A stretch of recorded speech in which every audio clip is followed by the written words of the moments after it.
श्रीराम जय राम जय जय राम श्रीराम जय राम जय जय राम श्रीराम जय राम जय जय राम श्रीराम जय राम जय जय राम श्रीराम जय राम जय जय राम श्रीराम जय राम जय जय राम श्रीराम जय राम जय जय राम श्रीराम जय राम जय जय राम श्रीराम जय राम जय जय राम श्रीराम जय राम जय जय राम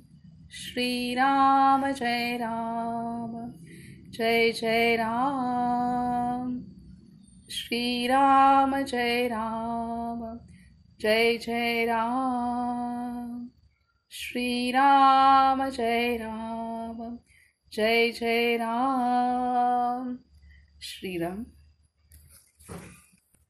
श्रीराम जयाच्या जनी जन्मार्थ दयानी सदा वासना मात्रेल जयाखी सवदा नाम कीर्ती नमस्कार त्या ब्रह्मचैतन्य मूर्ती श्री समर्थ ब्रह्मचैतन्य गोंदलेकर महाराज की जय.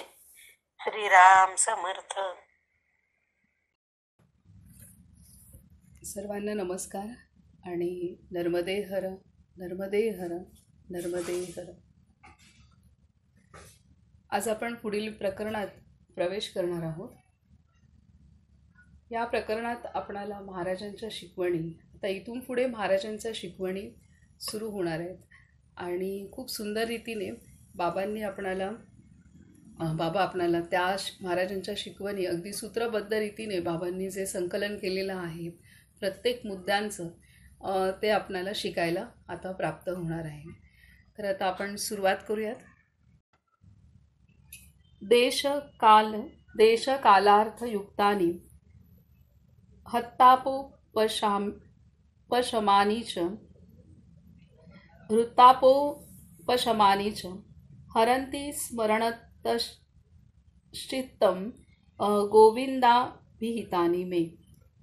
अर्थात अर्जुन स्वतःविषयी युधिष्ठिराला सांगतो की भगवान श्रीकृष्ण माझ्याशी जे बोलत असत ती वचने देशकाल प्रसंगाला अत्यंत अनुरूप अशी असून माझ्या हृदयाचा ताप शमन करणारी होती. त्या वचनांची आता आठवण झाल्याबरोबर माझे चित्त श्रीकृष्णाच्या प्रेमाने वेडे होऊन जाते. काय सांगताय तिथे की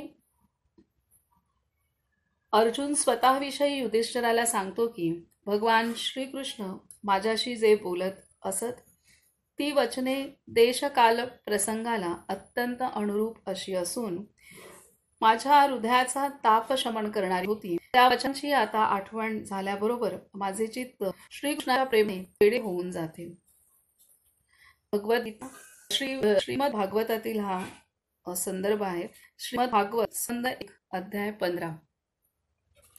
श्री महाराजांचे जीवन दर्शन. पहिला मुद्दा बाबा सांगतायत श्री महाराजांचे जीवन दर्शन. श्री तुकामाईंची पूर्ण कृपा होऊन ब्रह्मज्ञान दरात पडल्यावर महाराज भारतामध्ये हिंडू लागले. तो मोठा संधिकाल होता. पाश्चात्य संस्कृतीचा धक्का बसून भारतीय संस्कृतीचे बहिरंग तर झपाट्याने बदलत चालले होतेच, परंतु धर्म आणि परमार्थ यांच्या बाबतीत समाजात अत्यंत गैरसमजुती पसरल्यामुळे भारतीय जीवनाचे अंतरंग देखील बदलण्याच्या मार्गास लागले होते. हे अंतरंग बदलणे म्हणजे भारतीयांची अध्यात्मवृत्ती नाहीशी होणे आहे हे ओळखून श्री महाराजांनी आपले कार्यक्षेत्र निवडले. सामान्य लोकांमध्ये एक प्रकारचा ढिलेपणा आलेला होता. तीर्थांचा महिमा कमी होत चालला असून इंग्रजी शिकलेले लोक भगवंतापासून दूर चालले होते आणि भगवंताच्या खऱ्या भक्तीला फार थोडा वाव राहिला होता. देवावर असणारी लोकांची श्रद्धा हळूहळू निस्तेज बनत होती व अनेक नवीन मतांचा आणि संप्रदायांचा सुळसुळाट सुरू झाला होता. त्याबरोबरच कामवासना, ढोंगीपणा, स्वार्थीपणा, लोभीपणा, द्वेष, मत्सर वगैरे भूता बळीने जिकडे तिकडे वगैरे भूतावळीने जिकडे तिकडे आपले साम्राज्य पसरले होते. ही परिस्थिती काही काळ अशीच चालू राहिली तर समाजामध्ये अनावस्था माजून लोक आणखीच दुःखी बनतील या विचाराने श्री महाराजांना मुळीच स्वस्थ बसवेना. ते लगेच कार्याला लागले.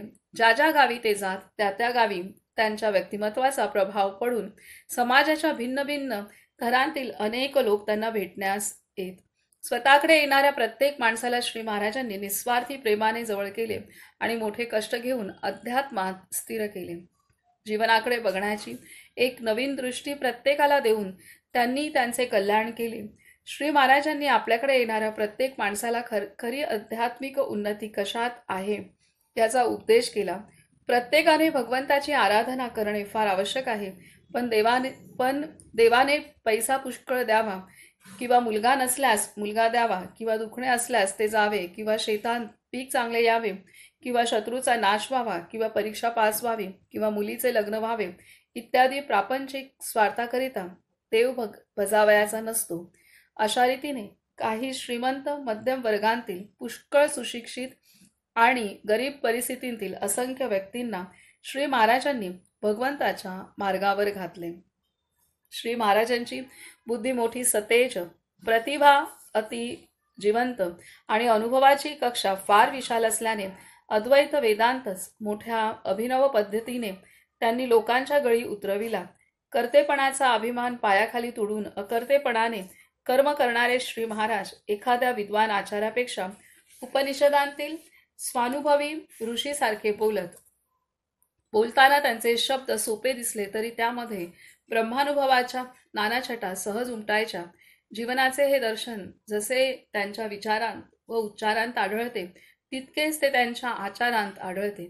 ही फार महत्वाची गोष्ट आहे. किंबहुना जसे ते बोलले तसेच वागले यांत तीळ मात्र शंका नाही. जीवनाचे दर्शन पुस्तकांतून घेण्याऐवजी प्रत्यक्ष जीवनांतूनच घेतल्याने त्यांची जीवनविषयक दृष्टी अतिविशाल व तितकीच वस्तुनिष्ठ होती. जीवनाचे दर्शन पुस्तकांतून घेण्याऐवजी प्रत्यक्ष जीवनांतूनच घेतल्याने त्यांची जीवनविषयक दृष्टी अतिशय विशाल व तितकीच वस्तुनिष्ठ होती. प्रत्येक व्यक्तीचे जीवन हे विश्वजीवनाचे एक विशेष व्यक्तरूप असते. म्हणून व्यक्तिगत प्रसंगांतून जीवनाचे मूलभूत प्रश्न कसे आपोआप निर्माण होतात हे श्री महाराज मोठ्या खुबीने दाखवीत. या प्रश्नांचा उहापोह ते करू लागले म्हणजे त्याचे विवेचन प्रत्येक पायरीवर जीवनांतील अनुभवांना धरून पुढे चाले. त्यामुळे ते विवेचन जितके युक्ती सिद्ध तितकेच अनुभव सिद्ध असे. तसेच त्यांचे दृष्टांत साधेच पण अनुभवांना धरून असल्याने फार मार्मिक असत व ते ऐकणाऱ्याच्या मनाची चटदिशी समजूत पटे. ग्रंथांचा संस्कार नसलेली त्यांची भाषा अखंड वाहणाऱ्या ताज्या झऱ्यासारखी अति सहज पण मोठी जिवंत असे. ते त्यांचे बोलणे ऐकून मोठमोठ्या विद्वानांची पुस्तकी विद्या लाजून आपोआपच गप्प बसे. जीवन जगण्यासाठी आहे. शब्दांच्या किंवा कल्पनांच्या किंवा वासनांच्या साचांत त्याला कोंबण्याचा प्रयत्न केला तर त्यातला जिवंतपणा कोमेजतो, असे ते नेहमी म्हणत. उत्तम जीवन जगणे ही एक मोठी कला आहे. म्हणून जो सिद्धांत व्यवहारात उतरवता येतो तोच खरा, असे श्री महाराज पुन्हा पुन्हा सांगत. कलेमध्ये आनंदाचा अनुभव येतो. कला म्हणून उत्तम जीवन जगणाऱ्यास साक्षात अनुभव येतो. हा अनुभव येण्यास आपण आपले मित्र बनून खऱ्या मीचा शोध लावला पाहिजे, अशी त्यांची ठाम भूमिका होती. काय सांगतात की जीवन जगण्यासाठी आहे. शब्दांच्या किंवा कल्पनांच्या किंवा वासनांच्या साच्यात त्याला कोंबण्याचा प्रयत्न केला तर त्यातला जिवंतपणा कोमेजतो, असं ते नेहमी म्हणत. उत्तम जीवन जगणे ही एक मोठी कला आहे. म्हणून जो सिद्धांत व्यवहारात उतरवता येतो तोच खरा, असे श्री महाराज पुन्हा पुन्हा सांगत. कलेमध्ये आनंदाचा अनुभव येतो. कला म्हणून उत्तम जीवन जगणाऱ्यास साक्षात अनुभव येतो. हा अनुभव येण्यास आपण आपले मित्र बनून खऱ्या मीचा शोध लावला पाहिजे, अशी त्यांची ठाम भूमिका होती. तर आता इथे पहिला मुद्दा बाबांनी इतका सुंदर रीतीने सांगितलेला आहे. श्री महाराजांचे जीवन दर्शन ह्या मुद्द्याअंतर्गत बाबांनी इतक्या सुंदर शब्दांमध्ये व्यक्त केलेला आहे की त्यावेळची परिस्थिती कशी होती. भारतात विशेषतः आपली जी मूळ संस्कृती होती तर ती संस्कृती बाह्य रूपाने पण बदल त्या संस्कृतीत येऊ लागला होता. बाह्य रूपाने बदल म्हणजे आपले जे नेहमी प्रत्येक प्रांतातले जे कपडे होते त्या कपड्यांमध्ये पण बदल, बोलण्या चालण्यामध्ये पण बदल, हे सर्व काही डोकावू लागलं होतं. आणि त्यानुसार अंतरंगसुद्धा बदलायला सुरुवात झाली होती. कारण जेव्हा संस्कृती बदलते हळूहळू ती बाहेर आपला वेश जो आपण नेहमी परिधान करत असतो तो बदलू लागला. कारण आपल्यावरती आक्रमणच इतकी झाली की अनेक आक्रमण झाली आणि सगळ्यात जास्त प्रभाव झाला आपल्या संस्कृतीवरती. मुसलमानांपासून सर्वच लोकांनी आपल्यावरती आक्रमणं केलेली आहेत. मुसलमान, पोर्तुगीज, त्यानंतर इंग्रज लोक जी आली तर त्या ब्रिटिश लोकांनी तर पूर्णतः आपली गुरु शिष्य परंपरा, गुरुकुल परंपरा, विशेषतः गुरुकुल परंपरा ही पूर्णतः बरखास्त करून टाकली. आणि त्यामुळे आणि त्या आपल्याला गोऱ्या लोकांचं आकर्षण फार, आजही सगळं गोरं गोरं आपल्याला आवडतं. आणि चकचकीत गोरं म्हणजे सगळ्यात चांगलं असं. तर त्या सर्वच गोष्टींमध्ये आपलं बहिरंग, आपण जे आपले कपडे घालणं आहे किंवा ह्या सगळ्या गोष्टी, बोलणं चालणं, हे सगळं बाहेरून बदल झाला. आणि हा बदल होत होता. हा बदल जसा स्वीकारला गेला भारतीय समाजात सर्वच भारतभर, तसं आपलं हळूहळू करत आपण आपल्या संस्कृतीपासून दूर होत गेलो. आणि जी संस्कृती आपणाला भगवंताशी जोडत होती त्या संस्कृतीपासून दूर होत गेल्यामुळे आपलं अंतरंग पण हळूहळू बदलायला लागलं. आणि त्याचाच परिणाम आपण आजही पाहतोय. तर ही सर्व परिस्थिती महाराजांच्या काळामध्ये महाराजांच्या लक्षात आली आणि त्यामुळे महाराजांनी भारत भ्रमंती केलेली आहे. महाराजांच्याच सारखे जे सर्वच संत आहेत त्यांनी भ्रमंती खूप केलेली आहे. रामदास स्वामींनी प्रचंड भ्रमंती केली आहे. स्वामी विवेकानंदांनी प्रचंड भ्रमंती केली. प्रत्येक संत जवळजवळ भ्रमंती केलेली आहे. तसंच आद्य शंकराचार्यांनी सुद्धा भारत भ्रमंती केली. तेव्हा त्यांना जाणवलं की काय परिस्थिती आहे.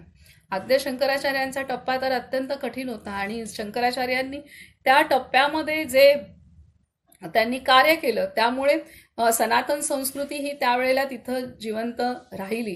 नाहीतर तिथेच खूप मोठा गोंधळ होता. आद्य शंकराचार्यांच्या काळात तर एवढा बालवयात असलेले शंकराचार्य घराच्या बाहेर पडून आणि इतक्या कमी वयात, साधारणतः 31 की 33 वर्ष वयाचं तेवढंच आयुष्य त्यांना लाभलं. तेवढ्यात त्यांनी जे सर्व कार्य केलं भारतभर पूर्णतः, आणि सर्वत्र 4 ठिकाणी पीठांची स्थापना केली. तर त्यामुळे ती एका त्या वेळेला थोपून धरली गेली संस्कृती. आणि त्यानंतर पुढे मग आपल्या संतांनी, सर्व संतांनी कार्य केलेलं आहे. आणि त्याच पद्धतीने महाराजांनी सुद्धा संपूर्ण भारत भ्रमंती केली. त्यामुळे प्रत्येक व्यक्तीचं जीवनातील अडचणी महाराज ओळखू शकत होते सहज. कारण या भ्रमंतीमध्ये महाराजांना असंख्य, लाखो, करोडो लोकांशी महाराजांचा संपर्क आलेला होता. समाजातल्या विविध अडचणी, समाजातल्या विविध मानसिक भूमिका महाराजांना प्रत्यक्ष समजल्या होत्या. आणि त्यानुसार महाराज प्रत्येकाला मार्गदर्शन करत होते. त्यामुळे इथे महाराजांच्या समोर कोणीही कशाही मनस्थितीतला आला, परिस्थितीतला आला, तरी सुद्धा महाराज त्याचं अंतरंग बदलवण्याच्या कार्यामध्ये महाराज नेहमीच सफल होत होते. कारण त्यांचा अभ्यासच एवढा झाला होता. त्यामुळे पुस्तकात केवळ ग्रंथांच्या आधारे अभ्यास नव्हता महाराजांचा, तर महाराजांनी प्रत्यक्ष जीवन बघितलं होतं आणि त्या आधारे त्यांनी पूर्ण कार्य केलेलं आहे. आता पुढचा मुद्दा सांगतायत. जीवनात दुःख का? उत्तम जीवन जगावे असे प्रत्येकाला वाटते, परंतु जीवनातील दुःख त्याला तसे करू देत नाही. या दुःखाचे कारण काय ते शोधून काढा असे श्री महाराज नेहमी सांगत. जाणते लोक माणसाला प्राण्याच्या वर्गात बसवतात. शास्त्रदृष्ट्या माणूस हा प्राणी असला तरी त्याच्यामध्ये आणि इतर प्राण्यांमध्ये एक मोठा महत्त्वाचा फरक आहे. मी प्राणी आहे ही जाणीव प्राण्यांना नसते, तर मी माणूस आहे ही जाणीव प्रत्येक माणसाला असते. मीपणाची जाणीव नसल्यामुळे प्राण्यांचे जीवन निसर्गाला अनुसरून चालते. त्यांच्या जीवनात फक्त इतर प्राण्यांपासून त्यांना भय असते. पण माणसाला मीपणाची जाणीव असल्यामुळे त्याचे जीवन निसर्गाला अनुसरून चालेलच असा भरोसा नसतो. त्याच्या जीवनात त्याला इतर माणसांपासून भय असतेच, परंतु त्याहूनही भय स्वतःपासून असते.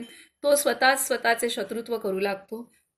तो स्वतःचे शत्रुत्व करू शकतो. मीपणाच्या जाणीवेमध्ये मोठे सामर्थ्य भरलेले आहे. भलत्याच मार्गाने त्याचा उपयोग केला तर माणसाचा आत्मघात होतो. आत्मघाती माणसाचा मीपणा विकृत झाल्यामुळे त्याच्या माणुसकीला कीड लागते. किडलेल्या मानवी जीवनात नाना प्रकारच्या भीती, काळजा, दुष्ट प्रवृत्ती आणि दुःखे थैमान घालतात.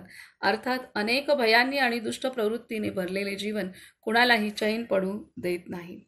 तर इथे जीवनात दुःख का आहे?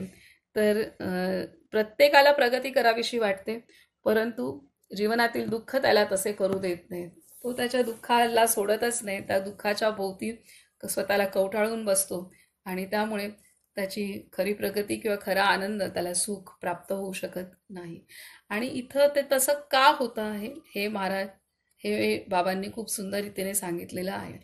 तर महाराजांच्या शिकवणीचा मुख्य आधारच आणि सर्व संतांच्या आपल्या शिकवणीचा आधारच आहे की आपल्या खऱ्या स्वरूपाची जाणीव करून देणं.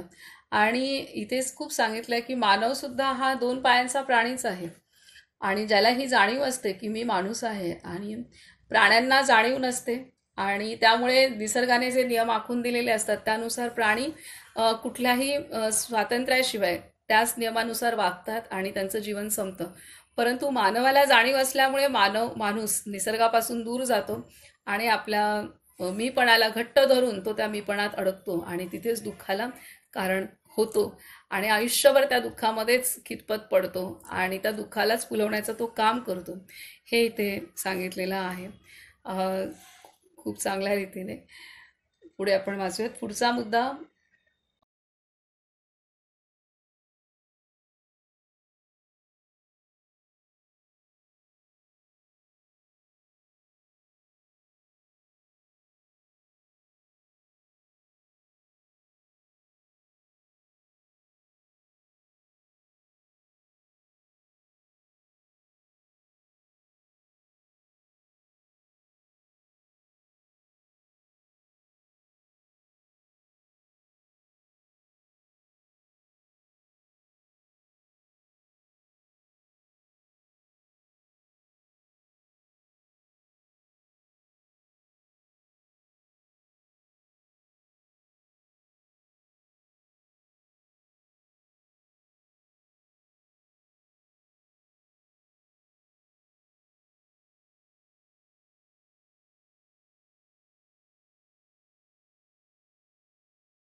खरा मी कोण? खरा मी कोण? मीपणाच्या जाणीवेतून प्रकट होणारे सामर्थ्य माणूस जेव्हा आत्महितासाठी वापरतो तेव्हा तो स्वतः मित्र बनतो. आता इथे आधीच्या मुद्द्यात खूप सुंदर सांगितलेलं आहे की जीवनात दुःख का आहे. कारण तो मानवाला जी जाणीव आहे तर त्या जाणीवेचा तो केवळ मीपणा वाढवण्यासाठीच उपयोग करतो आणि त्यामुळे इथे तो स्वतःचा शत्रू पण बनतो. इतर माणसाला इतर पण त्याचे शत्रू आहेतच. इतर प्राण्यांपासून पण भय आहे, पण माणसाला दुसऱ्या माणसापासून पण भीती आहे. त्याचबरोबर माणूस हा स्वतःचा पण शत्रू स्वतःच बनू शकतो. एवढं, कारण तो जेव्हा मीपणा वाढवतो स्वतःच्या अंतरी, तेव्हा तो स्वतःचाच शत्रू बनतो. इतर शत्रूची आवश्यकताच नाहीये, बाहेरच्या शत्रूंची काहीच आवश्यकता नाहीये. तर हे इथे सांगितलंय. आणि तेच प्राण्यांना केवळ इतर प्राणी शत्रू असू शकतात. तर परंतु प्राणी स्वतःचे शत्रू कधीच बनत नाहीत. स्वतः इतर प्राणी त्यांचे शत्रू असतात, कारण त्या प्राण्यांचं जीवन हे निसर्गाला धरून चालतं.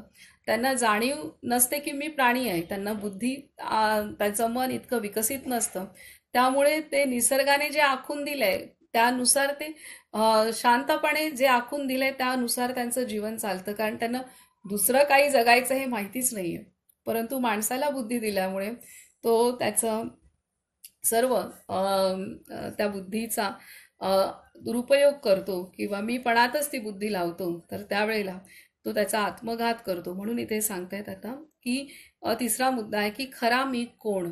मीपणाच्या जाणीवेतून प्रकट होणारे सामर्थ्य माणूस जेव्हा आत्महितासाठी वापरतो तेव्हा तो स्वतःचा स्वतः मित्र बनतो.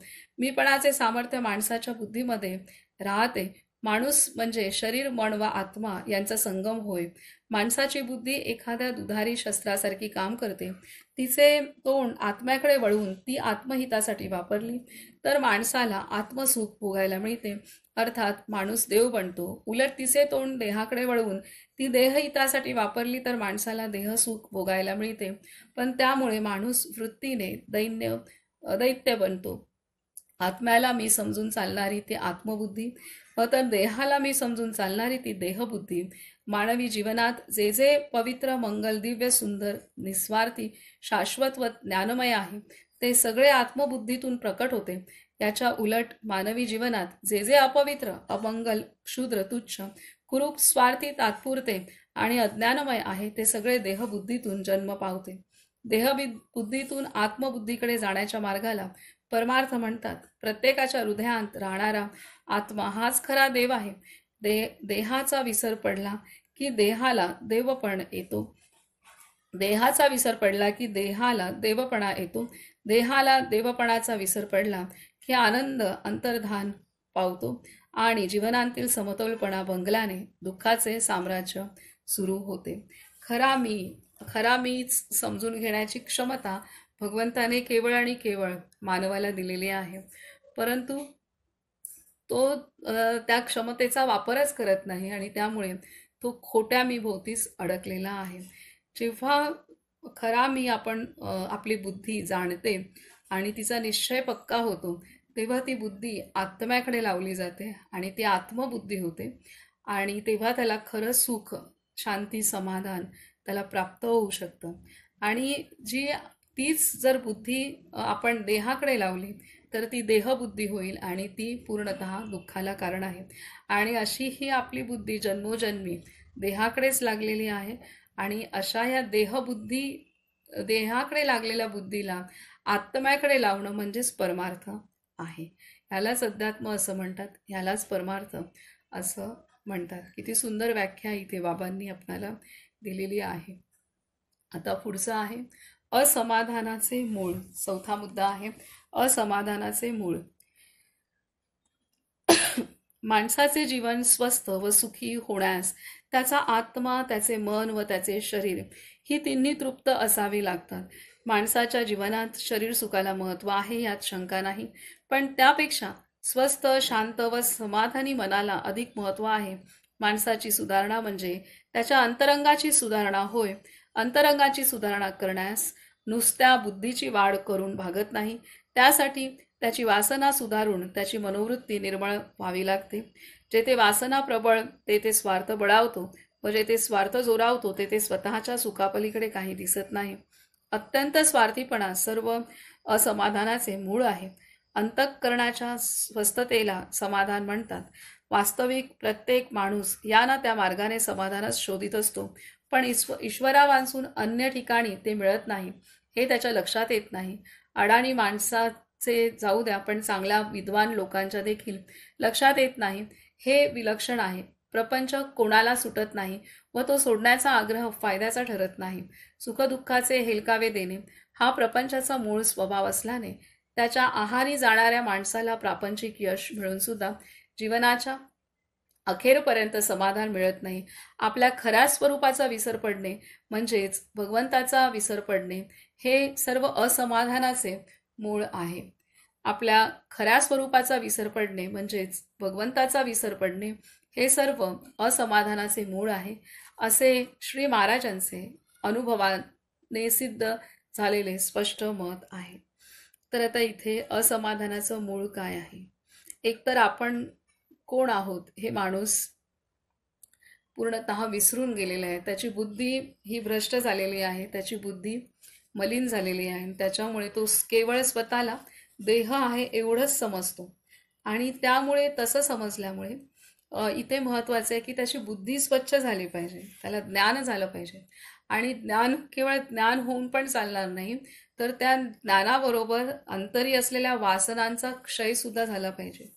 ज्ञान खूप आहे पण वासनांचा क्षय झालेला नसेल तरी सुद्धा ती बुद्धी आत्मबुद्धीकडे प्रगती करू शकणार नाही. केवळ ज्ञान झालं, माहिती झाली, परंतु वासनाक्षय होणं आवश्यक आहे, हे इथे सांगितलेलं आहे. आणि त्यामुळे इथे अ, वासना जितक्या जास्त असतात तितकं असमाधान त्या जीवामध्ये असतं. ही गोष्ट ह्यासाठी आपली बुद्धीवरती आलेलं जे जडपणा आहे किंवा अज्ञान आहे, अज्ञानाचा पडदा तो दूर होणंही आवश्यक आहे. त्याचबरोबर वासनाचा क्षय होणं सुद्धा आवश्यक आहे, वासना झडणं सुद्धा आवश्यक आहे, हे इथे सांगितले. तरच आपण समाधानाची अनुभूती, खऱ्या समाधानाची अनुभूती करू शकतो. हे खूप सुंदर रीतीने दोन महत्त्वाच्या गोष्टी आहेत. एक म्हणजे मी कोण आहे ह्याचं ज्ञान होणं, आणि ते केवळ त्याचंच ज्ञान होऊन चालणार नाहीये की मी कोण आहे, मी आत्मा आहे हे कळलं, परंतु वासनांपासून स्वतःला सोडवणूक करता येत नसेल तर केवळ ज्ञान होऊन पण चालणार नाही. तर वासनांचा क्षय होणं हेही त्या ज्ञानाच्या बरोबरीने साधणं अत्यंत आवश्यक आहे. तरच खरं समाधान प्राप्त होऊ शकतं. आता पुढचा मुद्दा येतोय. 5वा मुद्दा आहे समाधानाची साधना. समाधानाची साधना. समाधान पदरात पडून अंतःकरण शांत होण्यास जीवनात ईश्वराच्या श्रद्धेची, त्याच्या अस्तित्वाच्या जाणीवेची, त्याच्या पाठिंब्याची फार गरज असते. सामान्य माणसाच्या मनात बहुधा ईश्वराविषयी श्रद्धा असतेच, परंतु तो स्वार्थमय असल्याने त्याला वासना तृप्त करण्यासाठी ईश्वर हवा असतो. वासना शुद्ध होऊन समाधान रूपाने फलप्रद होण्यास कुणालाही सहज झेपेल असा मार्ग हवा. ईश्वर अदृश्य व अतिंद्रिय असल्याने त्याची श्रद्धा पण तशीच अदृश्य व सूक्ष्म असते. सूक्ष्म श्रद्धेच्या सहाय्याने संबंध जोडण्यास अनुसंधान हा एकच सर्वमान्य मार्ग आहे. अनुसंधान ही परमार्थशास्त्रांतील कला होय. प्रपंचाच्या खटपटी चालू ठेवून अनुसंधानाची कला साधण्यास भगवंताच्या नामासारखा सोपा पण खात्रीचा, तसेच सर्वांना साध्य आणि शेवटपर्यंत किनाऱ्याला पोचविणारा अन्य मार्ग नाही, असे श्री महाराजांचे निसंदिग्ध मत आहे. अनेक सामान्य प्रापंचिकांना नामाच्या जोरावर अनुसंधानात तयार करून श्री महाराजांनी आपले मत कसाला लावले. किंबहुना यामध्ये श्री महाराजांची करामत आढळते. प्रपंच कर्ममय आहे, दृश्य आहे म्हणून देहाला धरून आहे, मन वासनामय आहे, अदृश्य आहे आणि सूक्ष्माला धरून आहे म्हणून अनुसंधान साधण्यास देह वाहावा प्रपंचातील कर्माला आणि मन वाहावे भगवंताच्या नामाला. अर्थात प्रपंच करीत असताना कर्तव्याची जागृती राखून त्यामध्ये भगवंताची अखंड स्मृती ठेवली तर कोणालाही समाधानाची प्राप्ती होऊ शकते. हे श्री महाराजांच्या उपदेशाचे सार सर्वस्व आहे. इतकेच नव्हे तर या तत्वाचा प्रत्यक्ष यशस्वी प्रयोग त्यांनी आपल्या जीवनात करून दाखविला. आता इथे आपणाला दुःख का होतं हेही सांगितलेलं आहे. कारण आपण स्वतःला केवळ स्वतःला मी म्हणजे केवळ शरीर आहे एवढंच आपण समजतो आणि त्यामुळे त्या वासनांमध्ये अडकतो. हे दुःखाचं कारण आहे, हे आपणाला सांगितलं. त्याचा उपाय काय तर खरा मी कोण आहे ह्याचं ज्ञान होणं हा उपाय आहे. त्यानंतर खरा मी होणं आणि परमार्थ म्हणजे काय हे आपल्याला सांगितलं की जी आपली देहबुद्धी आहे ती बुद्धी आत्म्याकडे लावणं, आत्मबुद्धी होणं म्हणजेच परमार्थ आहे, म्हणजेच अध्यात्म आहे. बुद्धीला आपल्या देहातून बुद्धीची सोडवणूक करून योग्य त्या दिशेला खऱ्या मीकडे म्हणजे आत्म्याकडे लावणं म्हणजेच परमार्थ, हे आपल्याला हा मुद्दा सांगितला. त्यानंतर समाधान साधण्यासाठी आपणाला मी कोण आहे हे समजणं जितकं महत्त्वाचं आहे त्याचबरोबर वासनेचा क्षय होणं सुद्धा महत्त्वाचं आहे, हे इथे आपल्याला सांगितलं. आता इथे पुढचं सांगतात की समाधानाची साधना कशी करायची आहे. समाधानाची साधना, आता असमाधानी का असतो आपण तर आपण आपल्याला स्वतःची ओळख नाहीये आणि वासनांमध्ये पूर्ण अडकलेलो आहे. स्वतःची खरी ओळख नसल्यामुळे आपण केवळ स्वतःला देह समजतो आणि त्यामुळे त्या देहाच्या संबंधित सर्व वासनात आपलं मन अडकलेलं असतं आणि त्यामुळे असमाधानीच सदैव माणूस असतो. जन्मोजन्मी तो असमाधानातच जगलेला आहे आणि सुखाच्या शोधाची धडपड तो करतोय. आता तर समाधानाचं त्यांनी महत्त्व सांगितलेलं आहे की समाधानी व्हायचं असेल तर आपल्याला मी कोण आहे हेही कळलं पाहिजे आणि त्याचबरोबर वासनांचा क्षय झाला पाहिजे. आता त्यासाठी पुढे सांगत आहेत, आता हे कसं साध्य होऊ शकतं, तर आपण समाधानाची साधना करणं गरजेचं आहे. आणि ती कशी करायची आहे, तर आपण शरीराने तर आपल्याला कामं करावी लागणारच आहे, तर शरीराला कामात लावावं आणि मनाला भगवंताच्या अनुसंधानात लावावं, हे इथे आपणाला सांगितलंय. तर ती समाधानाची साधना होऊ शकते आणि मन वासनांपासून मनातल्या ज्या वासना आहेत त्या हळूहळू हळूहळू झडत कमी होऊ शकतात, निघून जाऊ शकतात. तर हे इथे महाराजांनी तो उपाय सांगितलेला आहे, समाधानाची साधना करणं. आता पुढे सांगते.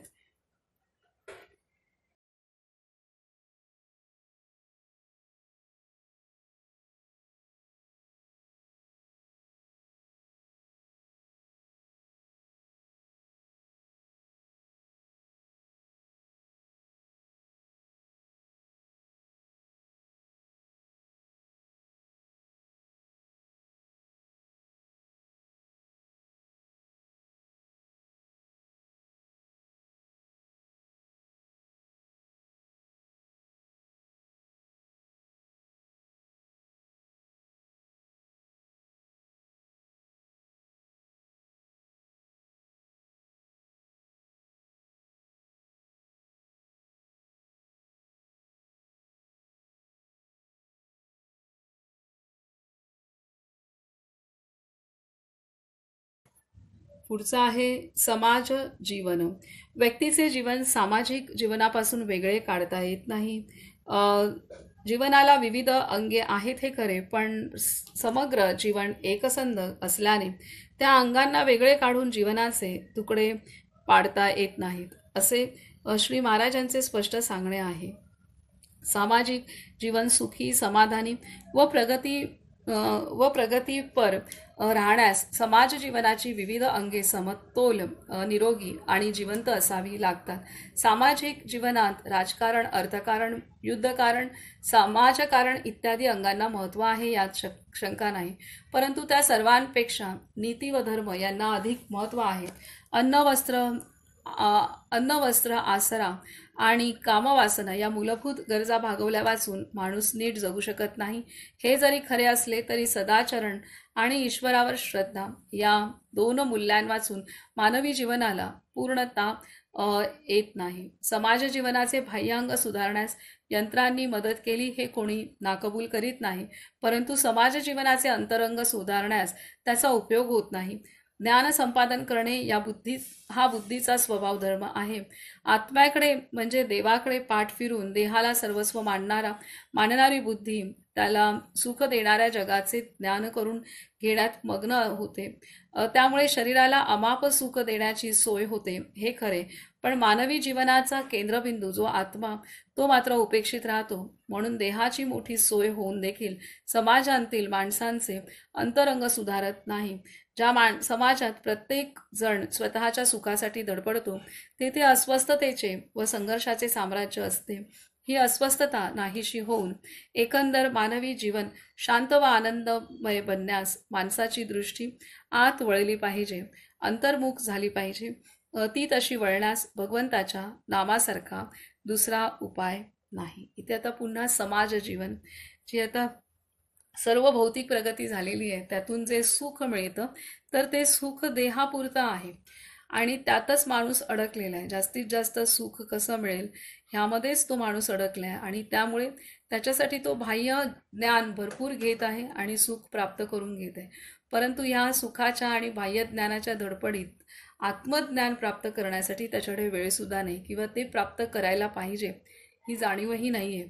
आणि भगवंताविषयी आपल्याला आस्था निर्माण होत नाही आणि त्याच्यावरती श्रद्धा, भगवंताशी आपलं नातं जोडलं जात नाही तोपर्यंत खऱ्या अर्थाने आपण सुखी समाधानी होणार नाही आहे, हे इथे सांगितले. त्यामुळे अन्न वस्त्र निवारा आणि देहभोग ह्या मूलभूत माणसाच्या गरजा आहेत.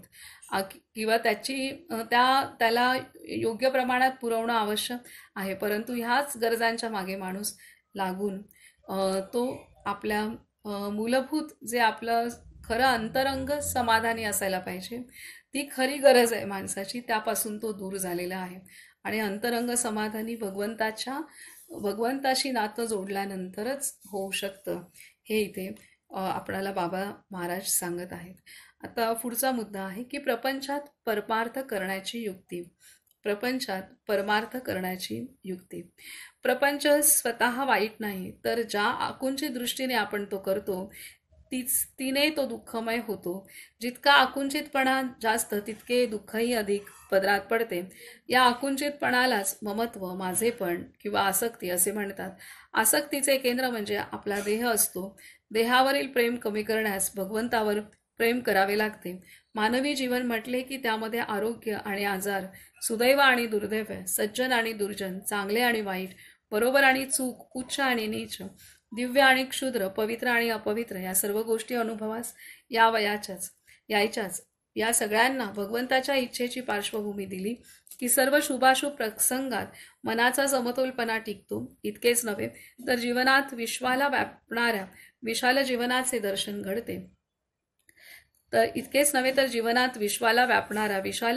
दर्शन घडते. उदाहरणार्थ लौकिकदृष्ट्या चार चौघांसारखा प्रपंच व व्यवहार करणारे श्री महाराज अंतर्यामी भगवंताच्या प्रेमात पूर्णपणे रंगून गेलेले होते. पण त्याच कारणाने प्रपंचातील सर्व प्रसंगांना, चालीरीतींना, सणांना, उत्सवांना, पूजादिकांना, नित्य नैमित्तिक कर्मांना आणि लढाईसारख्या संकटांना देखील ते चटदिशी अध्यात्माचा रंग चढवीत आणि त्या प्रसंगात व कर्मात भगवंताचे अनुसंधान कसे भरावे ते समजावून सांगत. त्यांच्या या युक्तीची कल्पना येण्यास 1-2 उदाहरणे पुरेत. दसऱ्याच्या दिवशी सीमोल्लंघन करायचे असते. श्री महाराज म्हणत की आजपर्यंत आपण देहबुद्धीच्या म्हणजे स्वार्थाच्या सीमेत किंवा बंधनात राहिलो. आता दसऱ्याच्या मुहूर्तावर देहबुद्धीची सीमा ओलांडून स्वार्थाला मागे टाकून आपण भगवंताच्या राज्यात प्रवेशावे. देहबुद्धीची सीमा ओलांडणे म्हणजे दिग्विजय करणे होय. जगातील राष्ट्रांमध्ये तेढ उत्पन्न करून लढाईचा संभव आहे असे कोणी बोलले तर श्री महाराज हसून म्हणत की आपले जीवन एक लढाईच आहे. ते एक लहानसे कुरुक्षेत्रच आहे. आपला अहंकार भगवंताचे दर्शन होण्याच्या आड येतो. त्याला मारून टाकण्यास मोठी लढाई करावी लागते. प्रत्यक्ष रणांगणावरील लढाई जिंकणे त्या मानाने सोपे आहे, परंतु विकारांचा नायनाट करून अहंकाराच्या मुसक्या बांधणे आणि शेवटी भगवंताच्या चरणी त्याला बळी देणे हे काही तितके सोपे नाही. मोठ्या शूराचे ते काम आहे. सांगण्याचा मुद्दा इतकाच की भगवंताच्या कृपेला पात्र होऊन उत्तम आनंदमय जीवन कसे जगावे याचा मार्ग श्री महाराजांनी दाखविला. त्यांची जीवनविषयक कल्पना मोठी विशाल असल्यामुळे जीवनाची कोणतीही बाजू त्यांना त्याज्य नव्हती. स्थैर्य व बदल, सुरक्षितपणा व साहस, परंपरा व नाविन्य, बंधन व स्वातंत्र्य आणि संघर्ष व शांतता यांचा समतोलपणा राखून जगण्यात माणसाच्या जीवनाला मोठे मनोहर स्वरूप येते. शरीराचे सर्व अवयव प्रमाणात वाढणे हे जसे निरोगीपणाचे लक्षण, तसे सर्व प्रकारच्या अनुभवांतून समतोल व्यक्तित्व विकास पावणे हे परमार्थाचे मूळ आहे. सामान्य मनुष्य बहिर्मुख असल्यामुळे केवळ देहाची सोय पाहतो, पण देहाची सगळी सोय झाली तरी त्याला समाधान लाभत नाही. समाधानाचे स्थान अंतर्यामी आहे. ते मिळण्यास तिकडे लक्ष बळायला हवे. बाहेरील अस्वस्थता ही अंतःकरणातील अस्वस्थतेचे प्रतिबिंब आहे. अंतःकरणात स्वस्थता बांधली की बाहेरील अस्वस्थता आपोआप कमी होते आणि जी काही शिल्लक उरते ती तापदायक होत नाही. संतांच्या जीवनात समाधान काठोकाठ भरून वाहिलेले दिसते. भगवंताला अनन्यतेने चिकटल्यामुळे हा अनुभव त्यांना येतो. म्हणून कर्तृत्वाची जागृती, त्यात भगवंताची स्मृती हे तत्व रोजच्या व्यवहारात आणण्याचा प्रयत्न करून मनुष्य प्रपंचात राहिला तर त्याला समाधानाची प्राप्ती खात्रीने होते. शिवाय ज्याला ते मिळते त्याचा प्रपंच तर सुखमय बनतोच, पण असा समाधानी माणूस स्वतः जो आनंद भोगतो तो भोगण्याची पात्रता संगतीत राहिलेल्या माणसांना देखील तो देतो, असा स्वतःचा साक्षात अनुभव श्री महाराज अगदी उघडपणे सांगत.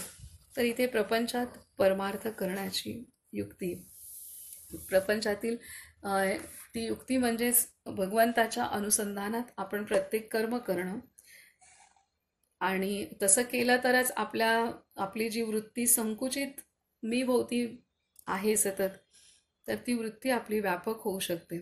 आणि प्रत्येक गोष्ट कोणतीही परिस्थिती असेल तरी विविध परिस्थितींमध्ये मनाचा समतोल राखला जाऊ शकतो आणि समाधान साधलं जाऊ शकतं. आणि हे केवळ जे काही आपण करतोय, जे काही आपण जगतोय, त्यामध्ये आपलं अंतरंग आतमधून सतत आपण भगवंताच्या मनन चिंतनात नामसाधनात आपण राहिलो तर आपण प्रत्येक परिस्थितीमध्ये समाधानी राहू शकतो, हे इथे सांगितलं. आणि महाराजांनी स्वतःच्या जीवनामध्ये ते दाखवलेलं आहे, प्रत्यक्ष दाखवलेलं आहे. आणि त्यामुळे जीवनातील विविध प्रसंग जे आहेत ते अत्यंत आवश्यक आहेत.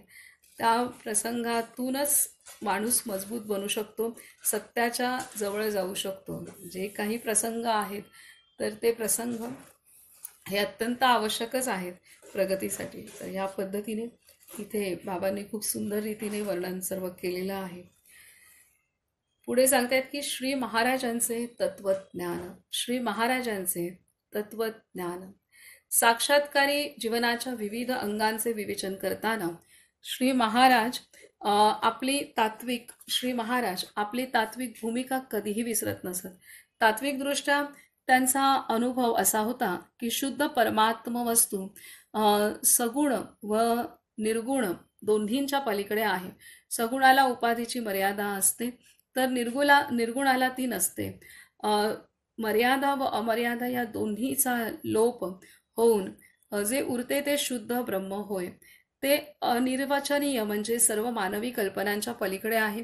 शब्दांनी सांगायचेच म्हटले तर ते सर्वव्यापी, पूर्ण जिवंत आणि सूक्ष्मापेक्षा सूक्ष्म असून फक्त ते आहे इतकेच त्याच्याबद्दल बोलता येते.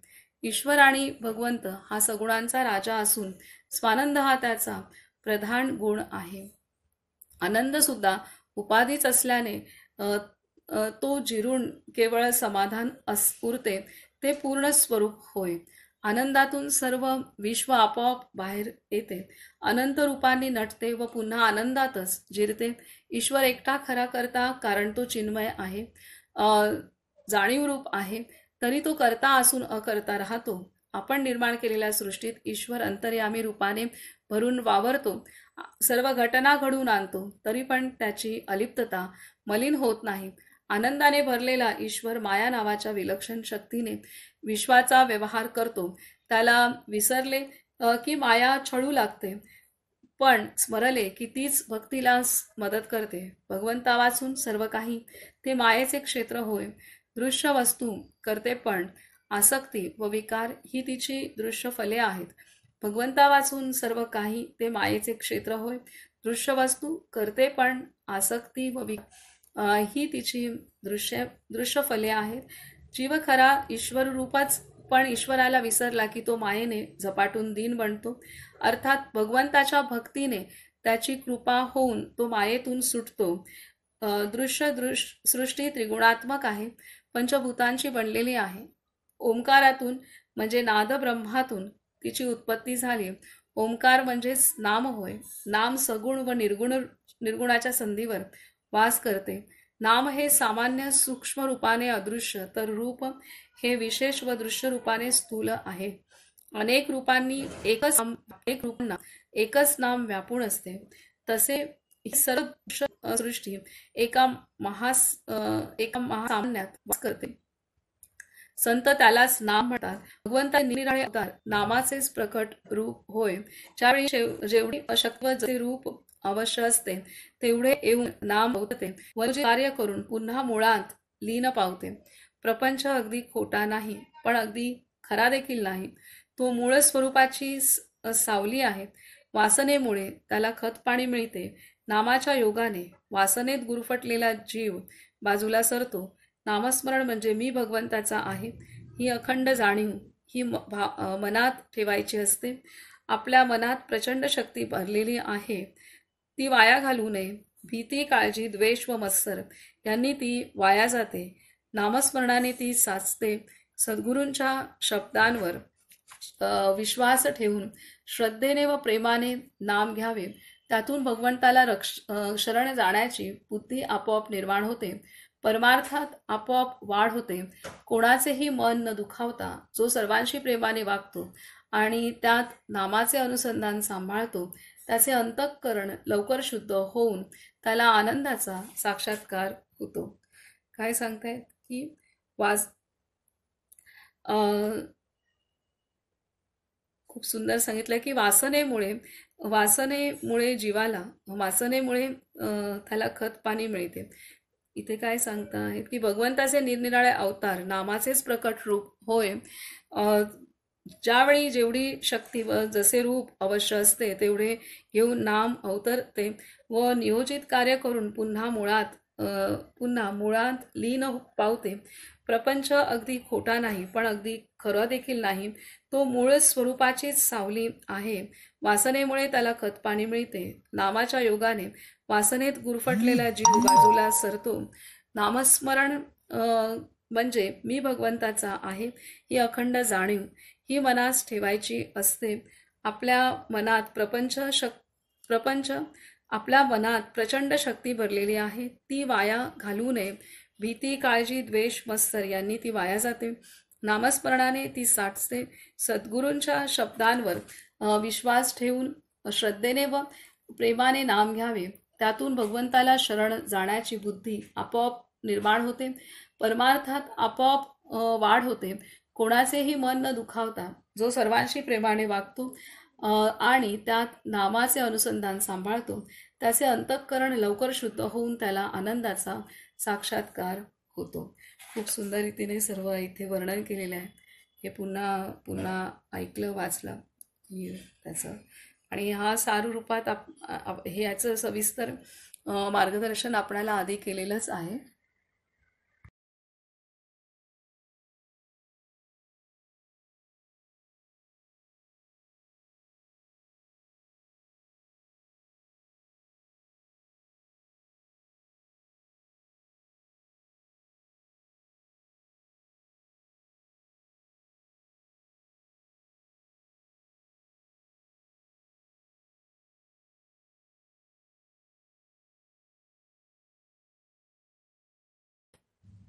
इथे साररूपामध्ये नामाविषयी पुन्हा सखोल सांगितलेलं आहे आणि मनाच्या शक्तीविषयी पण सांगितलेलं आहे की मनाची प्रचंड शक्ती आहे, परंतु ती भीती, काळजी, चिंता, राग, द्वेष, मत्सर, संकुचित बुद्धी, वृत्ती यामुळे मनाची शक्ती ही वाया जाते आणि मनाची शक्ती ही नामाने वाढते.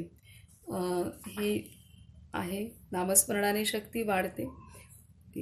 इथे अशा पद्धतीने संपूर्ण विश्व ह्या ओंकारातनं नामातनं निर्माण झालेलं आहे आणि ते पुन्हा नामामध्ये लय पावतं आणि सगुण आणि निर्गुण ह्याच्याही पलीकडे नाम आहे. म्हणजे इथे इतकं सूक्ष्म रीतीने सांगितलेलं आहे आणि हा सर्व नामस्मरण करत जाऊ, भगवंताच्या मननचिंतनात जितकं राहू तितक्या हे शब्द काय आहेत ह्याचा अर्थ आपल्याला अनुभवानेच कळू शकतो. पुढे सांगतात की उपसंहार. माणुसकीचा विकास होऊन याच देहात देवत्व पावण्यासाठी भगवंताची भक्ती करायची असते. ती साधण्यास संतांची संगत आणि भगवंताचे नाम हे दोनच उपाय प्रापंचिकांच्या पचनी पडतात. त्याच देखील संतांची संगत मिळणे व टिकणे फार कठीण असते. हे ध्यानात धरून श्री महाराजांनी नामस्मरणाचा एवढा मनापासून प्रसार केला. तोंडाने बोलू लागल्यापासून तो मृत्यूने त्यांचे तोंड बंद होईपर्यंत ते भगवंताच्या नामाचे महत्त्व गात राहिले. नामस्मरणाला कसलीही अट नाही, कसलेही बंधन नाही. त्यात सत्संगती लाभते व भगवंताचे चिंतन आपोआप घडते. चिंतनातून अनुसंधान उदय पावते आणि अनुसंधान पक्व झालं की स्वतःच्या हृदयातच भगवंताचे दर्शन घडते. खरे अध्यात्म कशांत आहे याबद्दल सविस्तर विवेचन करणारे अनेक प्राकृत ग्रंथ आपल्याकडे आधीच असल्याने आणखी एक नवीन ग्रंथ लिहिण्याच्या भानगडीमध्ये श्री महाराज पडले नाहीत. श्रीमद भगवद्गीता, नाथांचे भागवत किंवा श्री समर्थांचा दासबोध यापैकी कोणत्याही ग्रंथाचे सूक्ष्म वाचन करावे असे ते सांगत. परंतु हे ग्रंथ देखील योग्य दृष्टीने कळणे कठीण होऊन बसल्यामुळे श्री महाराज त्यांच्यावर निरूपण करीत असत. शिवाय कोणीही त्यांना भेटण्यास आला असता ते अत्यंत सुलभपणे व रंजकतेने, कथारूपाने व दृष्टांताने परमार्थ समजावून देत. अशा प्रसंगीच्या उद्गारांतून तसेच त्यांच्या स्फुट प्रकरणांतून व पत्रव्यवहारांतून जागोजागी विखुरलेली निवडक रत्ने पुढील प्रकरणात दिली आहेत. ही मनन केल्यास श्री महाराजांची शिकवण बरोबर ध्यानी येईल. आता इथे एवढे सगळे मुद्दे आपल्याला सांगितलेले आहेत आणि हे सर्व मुद्दे महाराजांनी त्यांच्या जीवनात प्रत्यक्ष आचरण केलेत आणि सर्वसामान्यांसारखंच महाराजांचं जीवन होतं, संसार होता. आणि असं जरी असेल तरी सुद्धा महाराजांच्या जीवनात सुद्धा कोर्ट कचऱ्या महाराजांना भाऊबंदकीच्या इस्टेटीच्या वादावरणं कराव्या लागल्या होत्या की ज्या सर्वांनाच कराव्या लागतात. अनेक घरांमध्ये होत असतात किंवा वाद काही ना काहीतरी होत असतो. प्रत्येक घरात जीवनात कधी ना कधीतरी ह्या प्रसंगांना सामोरी जावंच लागतं. तर जेही सर्वसामान्य आपल्या जीवनामध्ये होतं ते जीवन महाराजांनी तसाच संसार महाराजांनी केलेला होता. आणि असं असून सुद्धा महाराज हे पूर्णतः त्या संसारात असूनही नसल्यासारखे होते आणि पूर्णतः त्या संसारात महाराजांनी जे समाधान, जी शांती जे अनुभवलं स्वतः आणि ते अनुभवलं ज्याच्या सहाय्याने ते म्हणजे नामस्मरण. आणि त्या नामाच्या सहाय्याने महाराजांनी जे पूर्णत्व आणि प्रत्यक्ष भगवत स्मरणात, अनुभूतीत आणि त्या अनुसंधानात महाराजांनी प्रत्येक क्षण घालवला. आणि जीवनाचं समान संसारात सर्व कर्म करत असताना आपण करू शकतो, संसारात राहून सुद्धा, संसार करत असून सुद्धा. तर सूत महाराजांनी आणि महाराजांच्या सारखे सर्व थोर संतांनी आपल्या जीवनात आचरण करून दाखवलेलं आहे. आणि यासाठी नामसाधना ही सर्वश्रेष्ठ साधना आहे. कारण नाम हे आहे की नाम हे जसं भगवंत निर्गुण निराकारी आहे, करता अभोक्ता उदासीन आणि तरी सर्व शक्तिमान. आणि नाम हे भगवंताप्रमाणेच नाम आहे. त्याला नामाला अशी स्वतःची कोणती चव नाही. ते सगुण निर्गुणच्या पलीकडे असं ते पलीकडे असलेल्या भगवंताला पोचवण्यासाठी तितकंच सूक्ष्म साधन आवश्यक आहे. आणि ते सूक्ष्म साधन म्हणजेच नाम आहे. कारण हे जे संपूर्ण जे दृश्य जग आहे, जे दिसणारं जग आहे, ते सुद्धा या नामातनं निर्माण झालेलं आहे. त्यामुळे सगळ्यात सूक्ष्म गोष्ट या विश्वातली कुठली असेल तर ते नाम आहे. आणि त्यामुळे असं सूक्ष्म गोष्टच या सूक्ष्माच्या पलीकडे असलेल्या भगवंताला पोचण्यासाठी, भगवंतापर्यंत पोचण्यासाठी मदत करते. आणि हे खूप सुंदर सांगितलं आहे. आनंद ही सुद्धा उपाधी आहे. तर आनंदाच्या पलीकडे, आनंदातनं हे सर्व विश्व निर्माण झालंय, पण त्याही पलीकडे असले भगवंत सत्व आहे की आहे असणं हीच केवळ त्याची खरं स्वरूप आहे. तर त्याच्यामुळे तो आनंदाच्याही पलीकडे असलेलं ते स्वरूप आहे, भगवंताचं खरं अस्तित्व आहे. सगुण निर्गुणाच्या पलीकडे असलेलं अस्तित्व भगवंताचं आहे. हे ते खूप सूक्ष्म रीतीने सांगितलं आहे, सूक्ष्म रीतीने. आणि हे सर्व आपल्या संतांनी अनुभवलं आणि ते आपणाला समजेल अशा भाषेमध्ये त्यांनी अख्ख्या जगाला समजावून सांगितलेलं आहे. आणि बाबांसारखे जे शिष्य आहेत त्यांनी हे सर्व लिखाण केलेलं आहे. आणि आता इथून पुढे हे त्यांनी महाराजांच्या शिकवणीच्या अंतर्गत एवढे सारे मुद्दे बाबांनी आपणाला समजावले.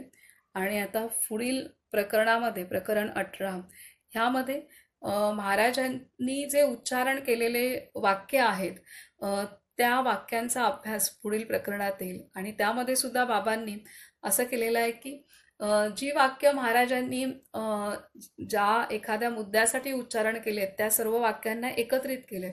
जसं की आता समजा नाम ह्याविषयी महाराजांच्या मुखातनं नामाच्या संदर्भात जी वाक्य आलेली आहेत ती महाराजांनी एकत्र केली आहेत. त्याच पद्धतीने भगवंत याविषयी जर जी वाक्य आली असतील ते लिहिलेत. त्यानंतर साधना याविषयी असतील ते, त्यानंतर नामस्मरण याविषयी. तर हे असे एक एक मुद्दे आहेत की जे त्यावरती महाराजांनी जी वाक्य महाराजांच्या मुखातनं बाहेर पडलेली आहेत त्या सर्व वाक्यांचा इथे संकलन बाबांनी केलेलं आहे. हे पुढील 18व्या प्रकरणात आपल्याला शिकायला मिळतील. साधारणपणे ह्यामध्ये महाराजांनी विविध मुद्दे जे आहेत त्याच्यावरचे वाक्य इथे दिलेले आहेत.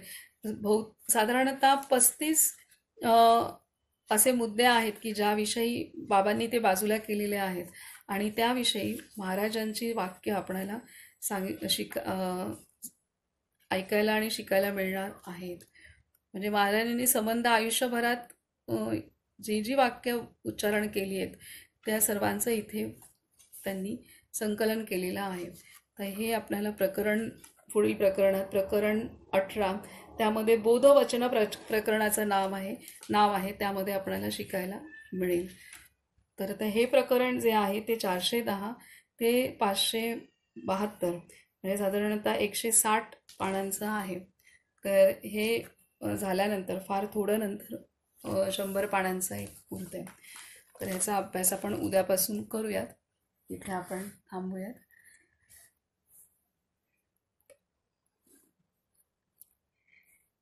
श्रीराम जय राम जय जय राम. श्रीराम जय राम जय जय राम. श्रीराम जय राम जय जय राम. श्रीराम जय राम जय जय राम. श्रीराम जय राम जय जय राम. श्रीराम जय राम जय जय राम. श्रीराम जय राम जय जय राम. श्रीराम जय राम जय जय राम. श्रीराम जय राम जय जय राम. श्रीराम जय राम जय जय राम. श्रीराम जय राम जय जय राम. श्रीराम जय राम जय जय राम. श्रीराम जय राम जय जय राम.